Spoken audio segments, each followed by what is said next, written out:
Alors notre objectif à Rennes College Business, c'est l'égalité des genres et notamment en parler et s'éloigner des clichés qu'on peut souvent avoir sur le féminisme. Donc notre objectif, c'est pas de mettre en porte-à-faux tous les hommes et de les criminaliser. Au contraire, c'est aussi d'intéresser les hommes au féminisme et notamment les étudiants, parce que c'est très important que les jeunes d'aujourd'hui qui seront plus tard des adultes, notamment des managers, des entrepreneurs, des pères de famille, comprennent que l'égalité des genres c'est pas encore acquis et que c'est quelque chose qui est en cours d'acquisition. Et donc démocratiser le féminisme et informer les étudiants sur le féminisme, c'est notre principal objectif. E4She, c'est présent à RSB à travers un club, mais il faut savoir que c'est aussi présent dans plein d'autres écoles de commerce et c'est une des raisons pour lesquelles ça a été créé ici. Mais à la base, en fait, c'est un mouvement international fondé par l'ONU et dont notamment Emma Watson est ambassadrice ou aussi Barack Obama. Nous, à l'école, on est 11 pour l'instant. C'est un petit comité, mais on se lance cette année, donc on espère pouvoir faire plein de choses et vraiment réussir à défendre les valeurs de E4She et pouvoir les porter un peu plus dans cette école.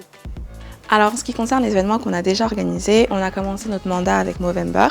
Donc à peu près chaque semaine, on présentait des maladies inconnues comme le cancer de la prostate.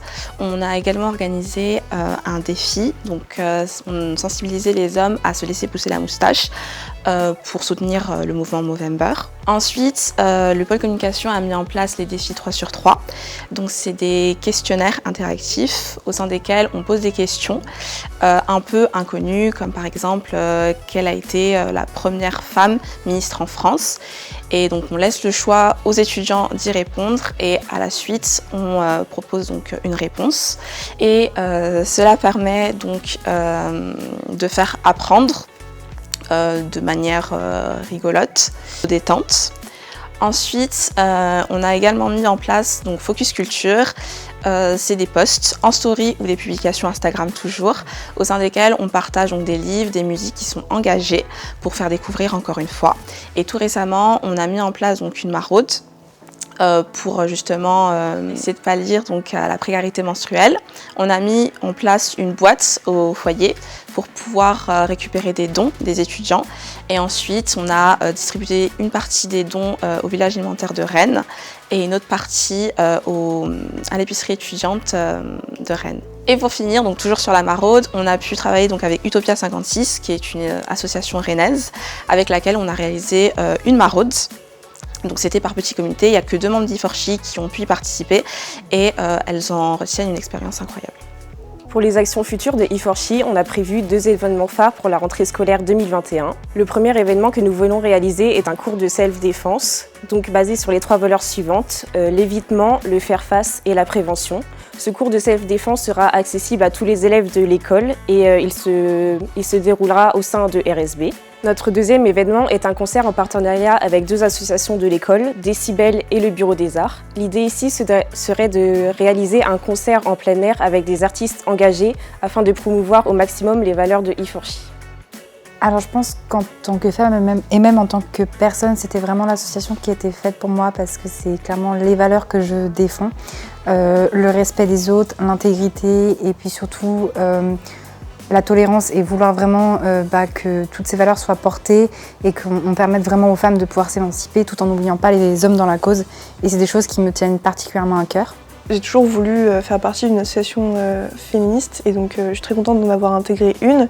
Je suis contente de l'association que j'ai, des personnes avec qui je travaille et des résultats de E4She parce qu'on n'est encore qu'à la première année. Alors en tant que femme à E4She, j'ai l'impression d'être moins ignorante tout d'abord parce que j'apprends énormément de choses et tous les jours.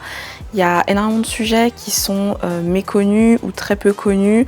On n'est pas assez informé sur le sujet et moi ça me fait extrêmement plaisir d'apprendre des choses qui me concernent en tant que femme et que j'ignore. Je pense qu'aujourd'hui, c'est des valeurs qu'il faut absolument défendre et surtout au sein d'une école de commerce. On est les jeunes qui vont créer l'avenir finalement et que c'est là où on va pouvoir changer nos mentalités et ensuite les transmettre aux générations futures.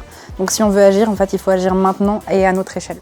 Le conseil que je donnerais, ça serait de le faire tout simplement. Je pense que c'est pas très dur de nous rejoindre ou de rejoindre la cause du féminisme, c'est juste se rendre compte de ce que c'est, s'éduquer sur le sujet et au quotidien essayer de de s'améliorer petit à petit sur le sexisme intégré qu'on a tous. C'est une belle aventure, pas seulement je dirais dans l'action, mais ça peut commencer par un apprentissage en se renseignant, parce que c'est une belle lutte qui concerne tout le monde.